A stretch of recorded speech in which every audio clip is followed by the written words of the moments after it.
You are listening to the GodArchy Podcast, where we shove a crowbar between state and church. This is the spot where Christian faith intersects with libertarian anarchism and voluntaryism. I'm your host, Mike Meharry. In this episode, we're going to talk about the feckless war on terror. Greetings, everyone. Thank you so much for tuning in to another episode of the GodArchy Podcast. As always, I thank you, and I appreciate the fact that you've taken a little bit of time out of your day to listen to the show. So last episode, I talked about the theological reasons that Christians in particular should oppose the warfare state.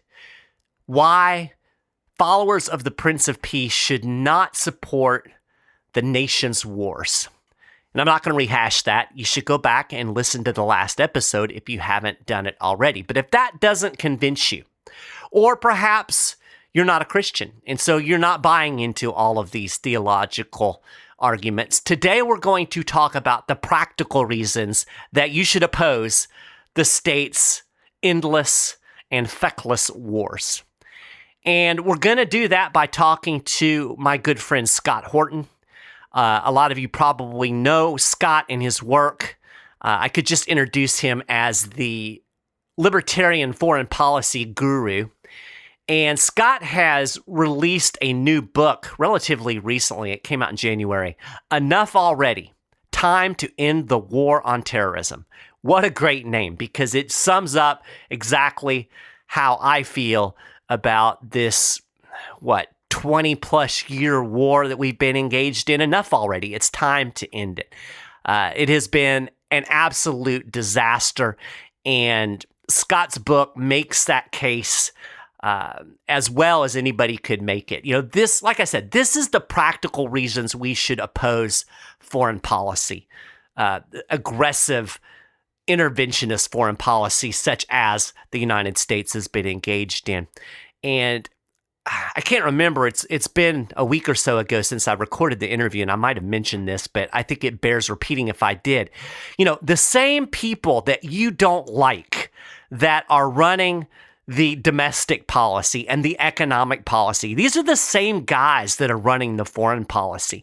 And intervening in other countries is just as risky. There are just as many unforeseen consequences as you get when these micromanagers try to run the economy. It's the same disaster. So if you oppose government intervention in the economy, you should also oppose government intervention in world affairs, at least when it comes to trying to intervene using guns and bombs. It's been, as I said, an absolute disaster. So we're going to talk to Scott about that. We're going to talk about his book. We're also going to talk a little bit about Joe Biden and his quick trigger on dropping bombs on Syria. And then we're also going to discuss a little bit at the end of the show about his work at the Libertarian Institute. For those who may not be familiar with Scott, he is the director of the Libertarian Institute. He's the editorial director at antiwar.com. He's the host of Anti-War Radio on Pacifica 90.7 FM KPFK in Los Angeles, California. And he has a podcast called The Scott Horton Show. I'll link to all of this on the show notes page. He's done thousands of interviews on his show with all kinds of people in the foreign policy world. Yours truly has been a guest on The Scott Horton Show on a number of occasions. He is also author of Enough Already, like I said, his new book. Before that, he wrote Fool's Errand, Time to End the War in Afghanistan, which is an incredible overview, detailed, and probably the most footnoted book I've ever read on the war in Afghanistan. He's also written or edited a book called The Great Ron Paul, The Scott Horton Interviews, 2004 through 2019. And like I said, over 5,000 interviews since 2003. He's also a writer. He's written in articles that, of course, have appeared on antiwar.com, the American Conservative magazine, The Future of Freedom, The National Interest, Christian Science Monitor. He was featured in the 2019 documentary An Endless War, Getting Out of Afghanistan. And he contributed a chapter to the 2019 book, The Impact of War. So Scott is a busy dude and also a good friend. And I am excited to talk to him a little bit about his new book. So let's go ahead and bring Scott on. Scott Horton, welcome to the GodArchy Podcast, man. Thanks for taking a little time to come on. Thank you so much for having me, Mike. Great to talk to you. Well, I'm excited about talking a little bit about your book. Before that, though, I guess we got to talk about Joe Biden. It took him exactly 36 days to pull the trigger, so to speak, on dropping some bombs on Syria. So what's the story there? I've been told that it was Iranian bad guys that were bombing the U.S., and I saw that, and I figured at some point I bet we supported these dudes. Oh, yeah, of course. That's funny. You know, in my book, my recent book that I put out, I made my mom proofread it for me, and she said that she was laughing and saying, you know, I was trying to keep track of how many times we switched sides, but I lost count. Oh, no, it's crazy. So, yes, you're right. Anybody where bomb is, definitely there are former guys from just a little while ago. In this case, you know, by the way, he didn't wait 36 days. He bombed Iraq 3 or 4 times already before this. Yeah, I should have known that. And this is the first time it really made headlines. That's right, because it's sort of, you know, a new theater of operation, sort of, kind of, in a way. I mean, we have troops occupying eastern Syria, but our guys have not been in direct violent conflict with Shiite militias, Iraqi in this case, Shiite militias on the Syrian side of the line. Right. Now, in Iraq, the Shiite militias are allied with the same government that we are, the Shiite government that George W. Bush installed 2005 through 11 there. Right. Okay. But we hate them, though, because they are Iran's influence, Iran's competing influence over the Baghdad government. And Iran always wins and we always lose. Right. That's all at George Bush's feet. That's just the way it goes. But then so on the Syrian side of the line, they're the bad guys, because on the Syrian side of the line, they back Bashar al-Assad's government, right, and are allies with Iran there, as well as Russia and Hezbollah from southern Lebanon. Call it the Shiite alliance, and then including Russia in this case. Mm-hmm. And the reason that America is on the side of the jihadist, terrorist, Sunni-based insurgency in Syria, even still, although the worst of this, of course, was during the Barack Obama years, 2011 through the end of 2016 there, beginning of 2017. Right. But is to try to hurt Assad in order to try to weaken Iran. Since George Bush's war in Iraq had given their best friends Baghdad, now Obama was going to try to take Syria away from them, or Damascus away from them. Right. And of course, this didn't work, and Obama was reluctant to go full-fledged and send in the B-52s to level Damascus and ensure a regime change, as he had done in Libya. Uh-huh. So they just let the war grind on and finally decided, well, and then the Russians came and made sure that they weren't going to get their regime change in 2015. And so what seems like maybe just an ad hoc foreign policy or some brilliant scheme to create perpetual conflict there is really just a bunch of Bushes and Obamas being in charge of our government and thinking they know what to do and they don't. Yeah. And listen to the terrible hawks, the neoconservatives, who always are wrong, whose motives are wrong, but whose actions never accomplish what they say is going to happen in the end. Yeah, that's the crazy thing about it. I mean, they're awful just on principle. And yet they're not, they can't even get done what they say they're going to get done, which would be awful if they got it done. But I mean, they're not even competent enough to do that. Right. That's exactly right. In fact, so let's go back to Iraq War II. The whole scheme in Iraq War II is completely stupid and nuts, right? So in 1996, it's the middle of the Bill Clinton years. Right.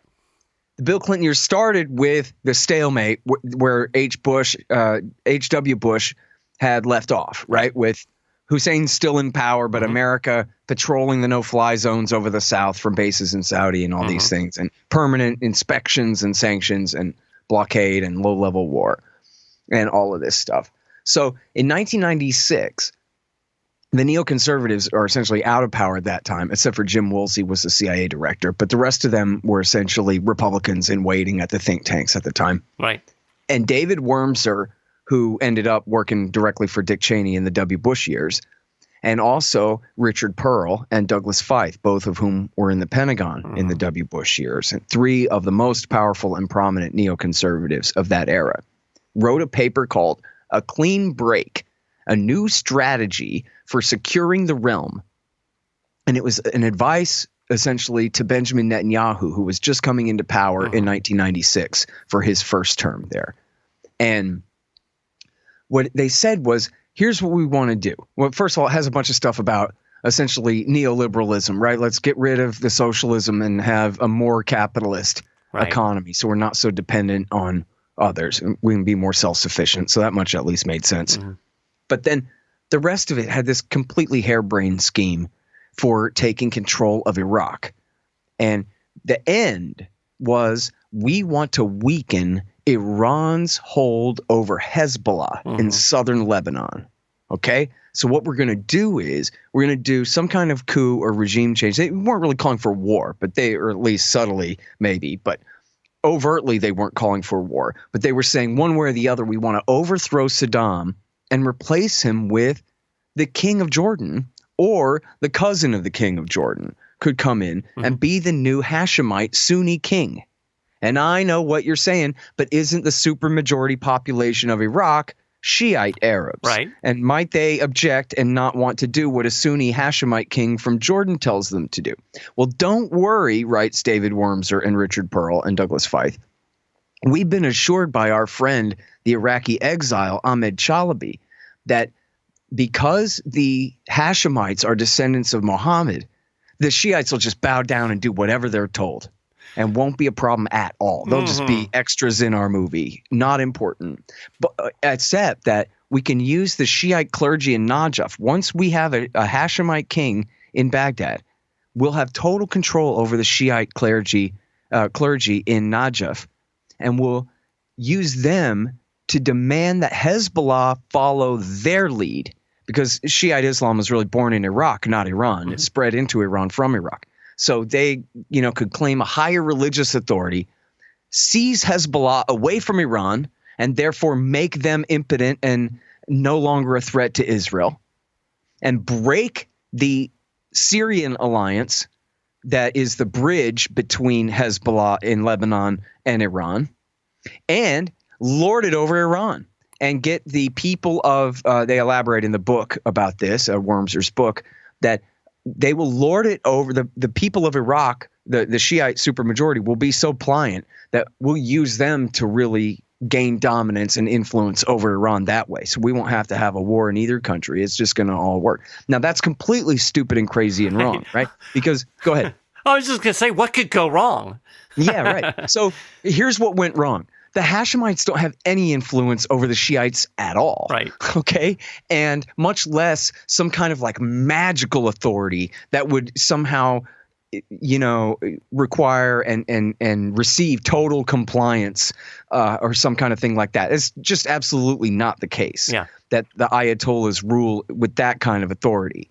Now, in Iran, the supreme Ayatollah is also the supreme leader of the country, but that's a constitutional office in that system. It's different than just saying, like the Pope can come in and decide who's going to be the king of France or something like that. Right. It's just not like that. So, and then they didn't get a Hashemite king anyway, right? You can't have George W. Bush call it a freedom agenda for democracy and install a king. Right. And by the way, the king of Jordan died. So it's now the cousin was the king of Jordan. Now what are they going to do? So then they're going to use Ahmed Chalabi, the exile, who sold them this fairy tale in the first place. Right. But that wasn't going to work because he had very little support. He did have some support in Najaf in Iraq because his family helped bankroll the keeping of an important shrine there. So he did have some influence, but certainly not enough to take over the country and lead the Shiite supermajority political factions that inherited the power there. That was the Dawa Party and the Supreme Islamic Council, and they were I won't say the sock puppets, but they were extremely close to and friendly with Iran, not with Ahmed Chalabi, the exile who'd been living in America and Britain for 30 years. Right, right. You know, anytime. And so it didn't work. And they've been trying to Shocking. make up for that error ever since, putting Iran's friends in power instead of their own. You know, every time that I dig into this at all, I'm reminded of the fact that, you know, most right-wingers intuitively understand that trying to micromanage the economy isn't going to work. And yet they think that same kind of micromanaging is going to work in foreign policy, where you have even more variables because you have the whims of human beings thrown into the mix. You know, it's just insane. You know, the military calls it's a self-licking ice cream cone. Yeah, I love that term. You know, a project in search of a mission, right? Instead of here's a mission, so we need to marshal the resources to accomplish it. It's more like, well, here are our resources. What do we want to accomplish with them? That's one thing. But it's also that they're making all of their own crises. Everywhere they go, they basically set everything on fire and then say, oh, no, there's a giant crisis. Now we got to put out more fires. Right. And it's just, as you're saying, if we were talking about the Department of Health and Human Services to any chamber of commerce in America, any country club on a Saturday afternoon, they'd all be nodding along and saying, of course, that's their job. It's a self-licking ice cream cone. What are they trying to do? Put themselves out of business by solving all the problems that they were created to address, so that then now they have to go get real jobs? No. Same thing. What's the difference? You know, in fact, Harry Brown said, look, the military's just the post office with M16s. Yes. That's all it is. I remember him saying that. On their best day. Yep. You know? I was reminded as soon as I saw the news pop up that, you know, Biden had done this bombing mission in Syria. First thing that popped into my head was Woods' law. You know, no matter who you vote for, you get John McCain. That's right. I mean, we've seen this trajectory. So that kind of segs into your new book, Enough Already, Time to End the War on Terrorism. And I do have a copy. I've not read all of it, I have to confess, but been very pleased with what I've read. And the thing that I've kind of gathered out of it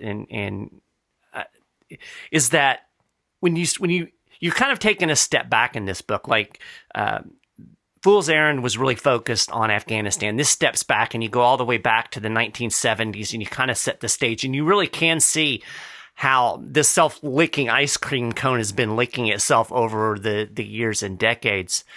And the thing that's really interesting to me, let me back up a second. I think most of us, most average people out there, when they hear news about foreign policy, they are very myopic, focused on this event. So like when you hear that Biden bombed some people in Syria, you know, the excuse was, oh, they were throwing missiles at American troops or whatever.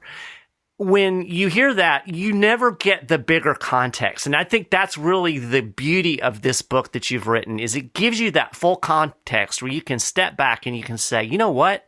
This has been a cluster, you know what, from the very beginning. And it forces people to think outside of, well, what happened just last week? And that was really kind of your intention, wasn't it? Sure. I mean, so here's the thing of it, right, is, you know, the book is not like, hey, did you ever hear of Operation Heartbreak Hotel? Which I don't even know what that is. I got that from a Goody Mob song. But so it's not like, you know, some secret history of stuff you don't know. Right. Essentially, what I'm doing is I'm telling you the story of the last 40 years that you lived through. Yeah. You know what happened. You know that we backed. You might not know that Jimmy Carter started it, but you know that Ronald Reagan backed Saddam Hussein in the war against Iran. That's not a secret. I'm not blowing the lid off of that.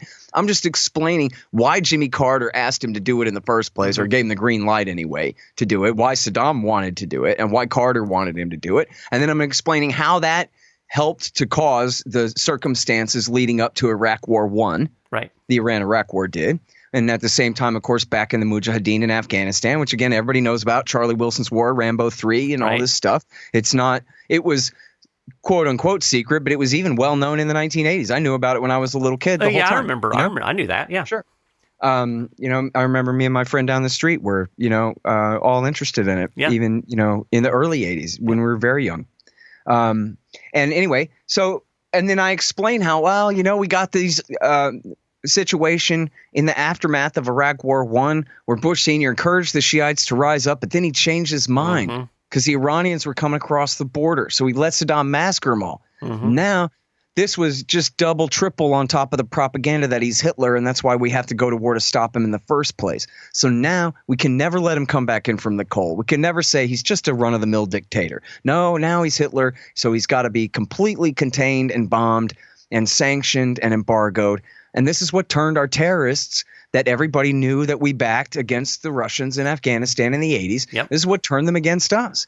And as they attacked us, and I talk about this in both books, in Fool's Errand, I got more footnotes for you, but I try to put as many as I can in the text in this one, that the whole time, or more or less, the whole time that they were already attacking the United States starting in 1990 and multiple bombings, including they almost brought down both World Trade Center towers in 93. Remember that? The Khobar Towers attack, the Africa embassies, the coal. Mm-hmm. Bill Clinton was backing them all along anyway, just like it was still the Reagan years and nothing had changed.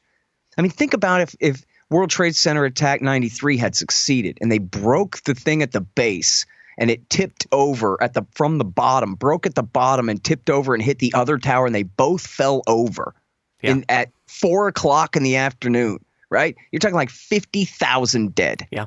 If that had worked. But Bill Clinton was too busy butchering the Branch Davidians, so he wasn't using his imagination to think that, man, you know what? We got lucky as hell right there, and we better not back these terrorists anymore. How about let's start with that? Right. You know, rather maybe hunting them down and killing them all would be one thing, but how about let's just stop backing them? But no, he used them in Bosnia, which in fact the guy that did the World Trade Center bomb, Ramzi Youssef, who made the bomb for the 93 attack, it was his uncle, Khalid Sheikh Mohammed, was the ringleader of the September 11th attack. Yeah. Well, he was too late for Afghanistan. He earned his stripes in the terrorist movement, in bin Laden's movement, fighting in Bosnia on the American side in 1994 and 1995. They continued to back them in Kosovo, and then I got it from Stratfor and from the heroic FBI whistleblower Colleen Rowley that they were backing them in Chechnya while Bill Clinton was paying essentially the entire tab for Yeltsin and Putin to fight the Chechen rebellion. The CIA was backing them and was helping the Mujahideen to travel there to fight them for years. And then I quote in both books, and again in Fool's Errand I got all the footnotes for you, but it's easily Googleable. Bill Clinton, Senator Tom Lantos, and Congressman Brad Sherman, after 9/11, all three said something very close to, I can't believe they would attack us after all that we've done for them lately. Yeah.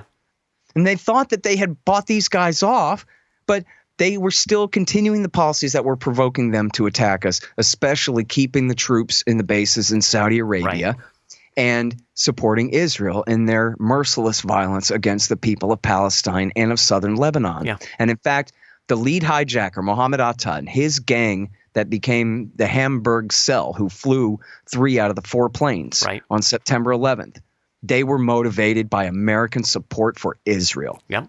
And what happened was in 96, the Israelis it was Shimon Peres launched Operation Grapes of Wrath. And in that attack, he bombed a United Nations shelter and killed 105 Lebanese women and children. Yeah. And so when bin Laden put out his declaration of war a couple of months later, he had a whole section in there about the Qana massacre. And he talked about this with Robert Fisk and with the reporters from CNN, Bergen and Arnett, and with John Miller from ABC. He would always talk about this.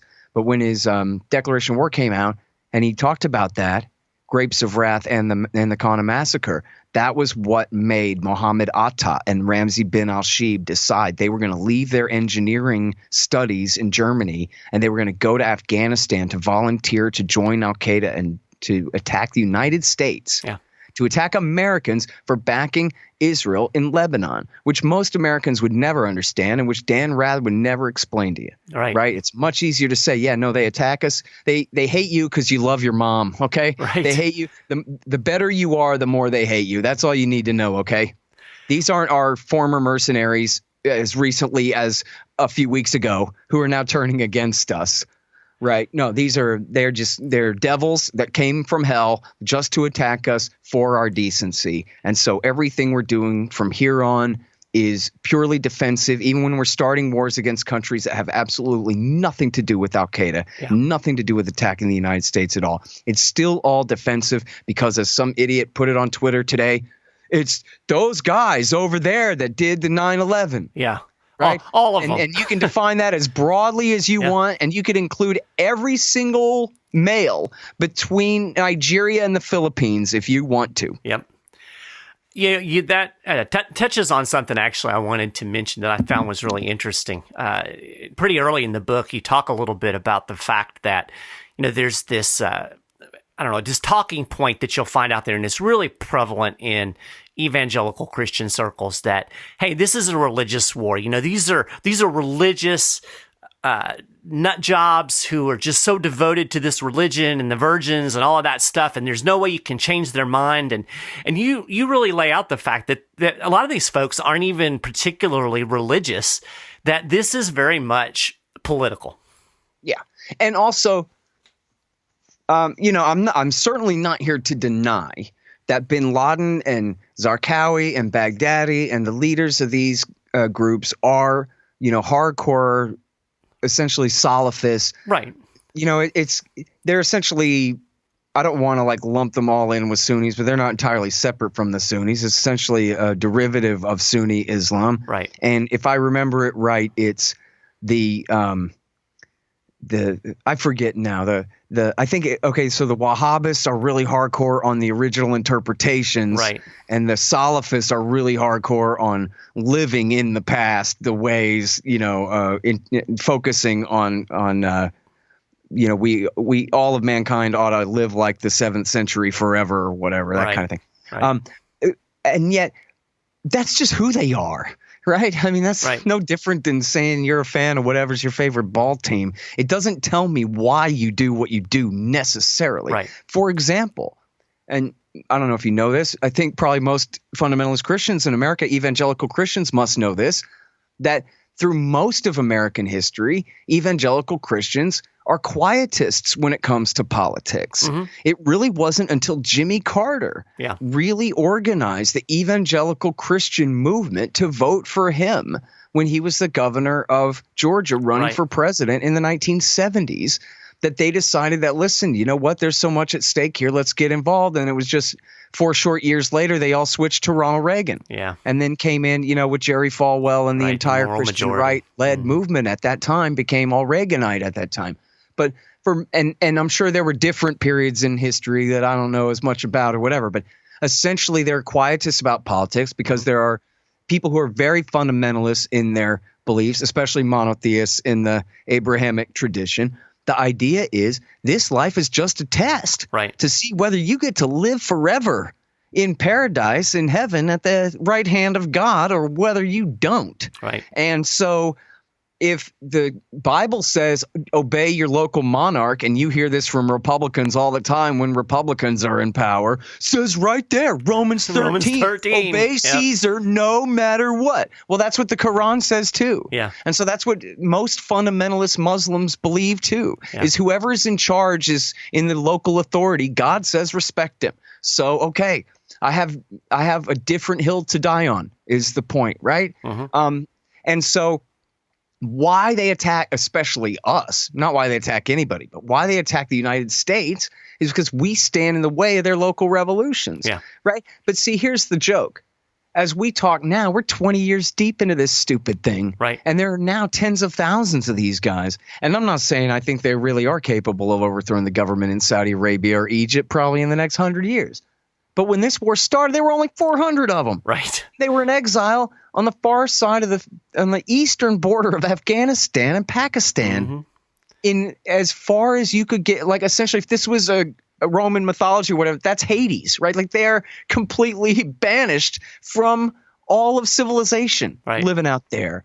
And were essentially harmless other than that they were convincing to Egyptian engineering students studying in Germany, could be persuaded to follow them.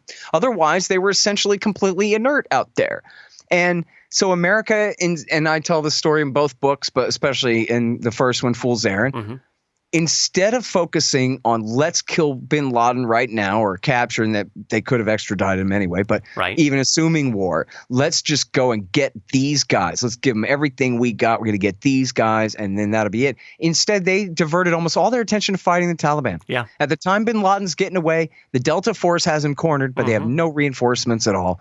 And the Green Berets will not leave the north, and the 75th Rangers will not leave Kandahar. The Marines also, General Mattis had 4,000 Marines in Kandahar, was not allowed to go. The Rangers were also at the Bagram Air Base, were not allowed to go. And the CIA Special Activities Division, paramilitaries, and the Delta Force there. And the guy wrote the book, The Delta Force Commander on the Scene. His name was, his pseudonym is Dalton Fury. His real name was, I'm so sorry.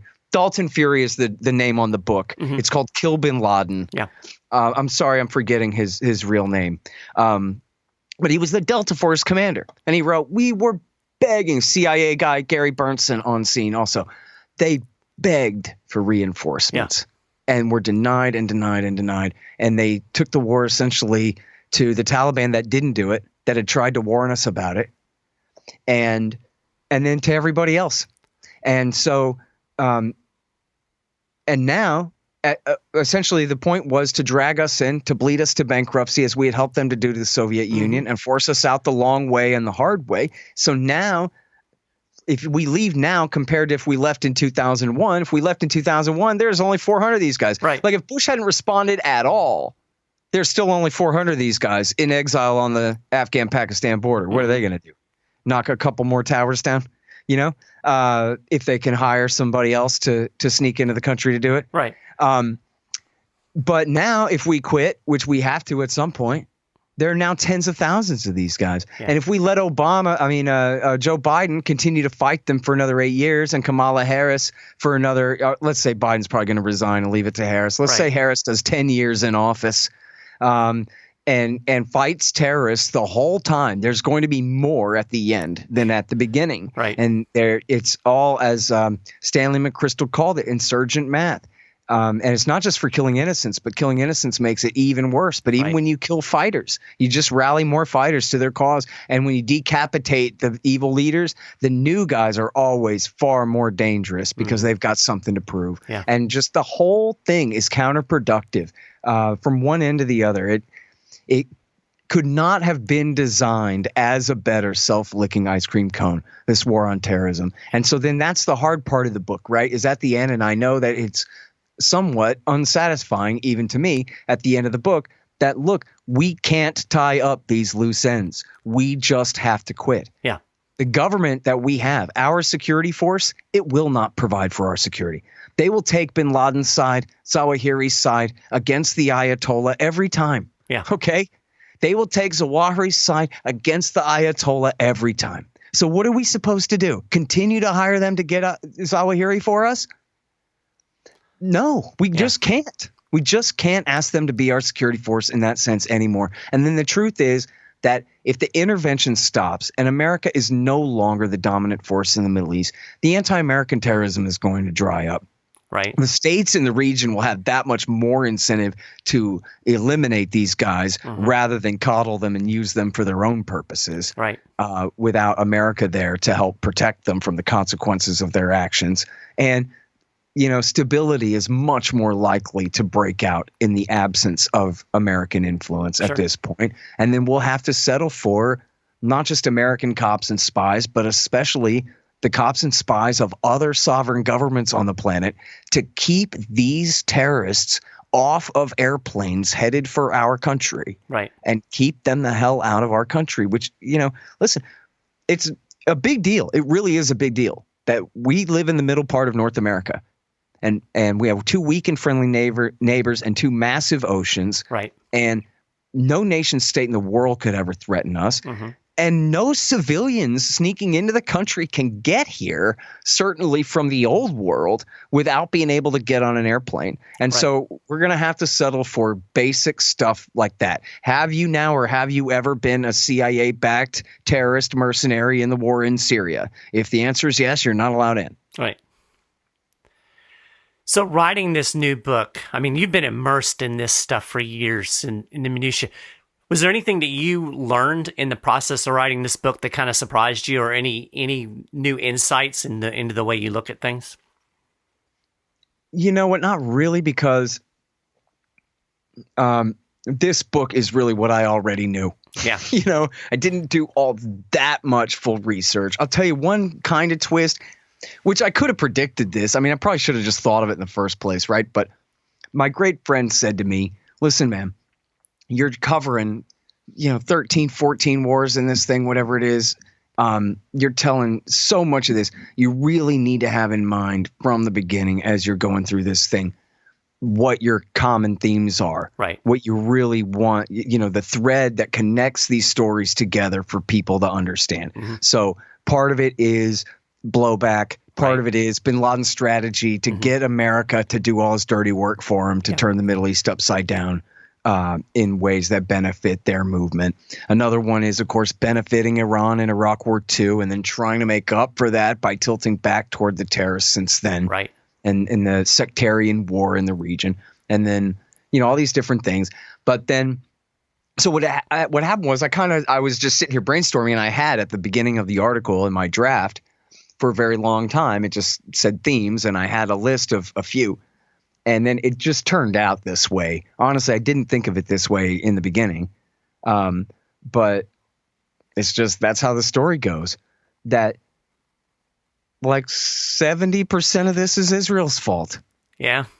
It's the Israelis and Israel's fifth column in America. Mm-hmm. If it wasn't for them, so much of these things would not have happened. And would have been so much, we would all be so much better off for it. And that's what it is. It's Israel's partisans in the United States. They are the war party. Think back to August of 2013 when they were using the big fake Turkish and Al-Qaeda false flag sarin attack as an excuse to try to carpet bomb Damascus. And the American people were absolutely against it. And thank God the House of Commons in the UK voted it down. Mm-hmm. So that was like, oh, good. That got us off to a real good start there. But then it was Obama in power. And the word went out from Breitbart. We don't trust Obama to be our commander-in-chief to start this war. That's the narrative. Yeah. So that was the right-wing narrative on all of talk radio was, we don't care if Assad is gassing people. They weren't really debunking it. They were just saying, screw them. We're not going to war to save these people from their own. After what happened in Iraq, and there were guys who were putting up pictures on memes out on Facebook and videos too, where they're in their uniforms, in their military uniforms, holding up signs that say, I didn't join the Marine Corps to go fight in a civil war for Al-Qaeda. Yep, I remember that. So, right. And this is a big deal. This is the right wing narrative. Yeah. Was like crossing their arms and humph. We don't want to do this. Now, liberals who are, the more center you get, the more beholden to Obama and Democratic politics. Right. But real progressives and leftists out in the country, they're not for this stuff. No. You got to be a real dumbass progressive to believe in a humanitarian war after Iraq and Libya and the rest of this stuff. And they were wise to this. They didn't want this. The real left half of America in D.C., yes. But in America, no. Didn't want this. Who wanted it? There's nobody else in the country pushing for the war except the Washington Institute for Near East Policy from, which is an adjunct of the American Israel Public Affairs Committee. And AIPAC literally sent their lobbyists to the Hill to demand the war. And it was, all of the most Israeli tied think tanks like the Center for Security Policy and these people who were the ones who were pushing for it, and nobody else was. Yeah. And it was like it's like that George Carlin joke about you're at the party and the music's loud and everybody's talking, but then the song ends or the needle bumps off the record and your voice can be heard above everything, and that's how it was. And then like, oh, whoops, they stop and look around and realize they got theirs hanging way out in the wind. Yep. Nobody else wants this thing, or at least nobody else is willing to push for it publicly like this. And then eventually they backed down. They made the deal with the Russians that, well, we'll just get rid of their chemical weapons. Yeah. And then that way you can save face and back down from the war. Yeah. Thank God that they did that. First thing that popped into my head, Thomas Jefferson entangling alliances. Right. It's And- that's why we got that warning. Yeah. Oh, I can't believe it. I'm going to pull a constitutional on you, Mike Maharrey. That's Ooh. George Washington's Oh. farewell address, my friend. Got me. But they're both right. Yeah. But you know what? Thomas Jefferson did say peace, commerce, and honest friendship with all nations. And oh no, he did say entangling alliances with none. You know what? I was thinking of the passionate attachments of foreign alliances. That's George Washington. Right. What was I thinking trying to pull a trump card on you on that, man? I don't know. Both of them were right. Both of them are right. And they both had the same and idea. I ended up being right. There you go. We're all right. Yes. What's going on? That is what it is. And you know what? In fact, it's Washington who elaborates that, like, look, man, when you do this, you end up making enemies out of your allies' enemies that you may not have to have a problem with otherwise. And that doesn't make sense to do. Nope. You know? That's in there. That's a very rough paraphrase, but that's in there. No, that sums it up. Absolutely. Yeah. So enough already. I'm going to link to it in the show notes page. Everybody needs to buy it, read the book. What's going on over at the Libertarian Institute before I let you go? Well, thank you for asking. It's our fund drive right now. I knew that. That's why I asked. We got matching funds, too. And we're a lean little machine over there. It's me and the heroic and legendary Sheldon Richman. And, of course, the libertarian firebrand, meme warrior Pete Quinones. Yes. And documentary filmmaker, I might add. Yeah. And the great Kyle Anzalone, who's our news editor and also is opinion editor at antiwar.com. And then we got a bunch of great podcasters and regular writers as well. And we publish great books, including mine, two of Sheldon's, and the posthumous collection of William Norman Grigg's writings, No Quarter, The Ravings of William Norman Grigg, which is absolutely fantastic. Yep. And we're publishing more books this year, too. It's going to be a really good year for the Libertarian Institute. And we're doing our fund drive. As I say, we got matching funds now, so whatever you give is doubled. And if you do donate, there are books, there are copper Ron Paul coins, and there are all kinds of cool kickbacks that you could get if you donate to the Libertarian Institute at libertarianinstitute.org. Well, I'll tell you what I'm going to do. So as part of my GodArchy supporting listeners Patreon thing, I passed 40% of my support on to other organizations. So this month it will go to the Libertarian Institute to support the work that you're doing. So wow, great! Thanks very much for that. That's very generous. It's not a big bunch of money, but you know, and by the way, every little bit helps. I think you might have accidentally deleted me from your email list because I would republish just about everything you got to say over there, man, if you'd let me poach it. Well, I need to do that. You can poach anything you want from the 10th Amendment Center or from my website or anywhere. And I'll pay you for originals, man. Yeah, well, I was doing that for a while, and then Mike. I got busy. Mm-hmm. All right, my friend. Well, I appreciate everything that you're doing. You're going to be busy, I have a feeling, over the next 10 years because I don't see any end to the travesty of foreign policy that we have. But thank goodness there's a Scott Horton out there. Again, everybody needs to get this book. I'm about a third of the way through it. It's very well written. It is interesting. It will surprise you almost on every page. So there's my pitch for your book, buddy. Cool, man. Thank you very much. I'm glad you're liking it. And don't fall victim to that thing that happens to me all the time, which is when I interview a guy about his book, then I quit reading it because no, I lost half my incentive to read the thing. So you got to finish it anyway. Oh, I'll definitely finish it. It's on the top of my reading list pile right now. So, all right, cool, man. Well, thank you very much for having me, Mike. It's great to talk to you. Thanks for being on, buddy. All right.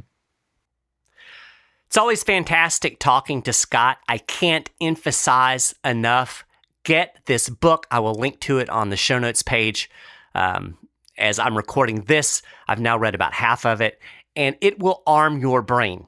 And when you start hearing these folks say, well, we've got to do this, we've got to have this war, this intervention because of this horrible thing that's happening, you'll understand that in all likelihood, this horrible thing that's happening now is the result of some intervention that the United States did, a year ago or 2 years ago in order to stop some horrible thing that was happening then that was, again, caused by another intervention ad nauseum. Fantastic overview. Get the book. So with that, I'm going to close out the show. If you like what we are doing here at GodArchy, you can support the show just go to patreon.com/GodArchy and you will see my supporting listeners program. The main feature of it is it's not just supporting Mike Maharrey. It's not just supporting GodArchy. We pass 40% of our support on to other individuals, other groups. As you heard at the end of the interview with Scott, this month I gave 40% of my Patreon receipts to the Libertarian Institute and happened to get it in when they were doing matching funds, so actually doubled my impact. But we've supported other organizations, other individuals along the way, and my supporting listeners have some input into where we pass that money along, that support. You know, it's just a way of kind of living out this idea of voluntaryism, that we're going to reach out to people in need, organizations in need, and kind of live that lifestyle where we support things that are worthy of being supported. So if you like GodArchy, you can support me, and through doing that, support others as well by kind of pooling our resources. So check that out. Again, patreon.com/GodArchy, and make sure you're visiting the website, GodArchy.org. You'll find lots of articles over there, links to various things. So check that out.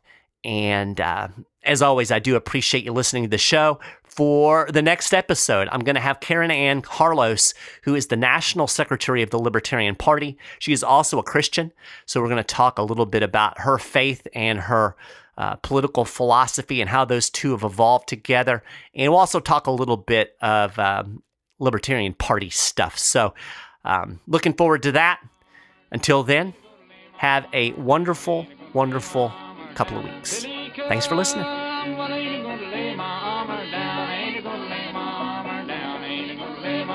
Oh, you ready for okay. Excuse me. You have been listening to the GodArchy Podcast in the name of the Father and the Son and the Holy Spirit with Mike Maharrey. GodArchy is an oh my goodness production. You can find us on the World Wide Web at GodArchy.org, on the Facebook at GodArchy.org, and on the Twitter at GodArchy. If you want to get in touch, email us at info@GodArchy.org, but no stupid questions, please. And you can support the show at patreon.com. Get in that pocketbook and get some money out. This ain't cheap to do. Thank you for listening. Thank you. And God bless you all in the name of the Father and the Son and the Holy Spirit.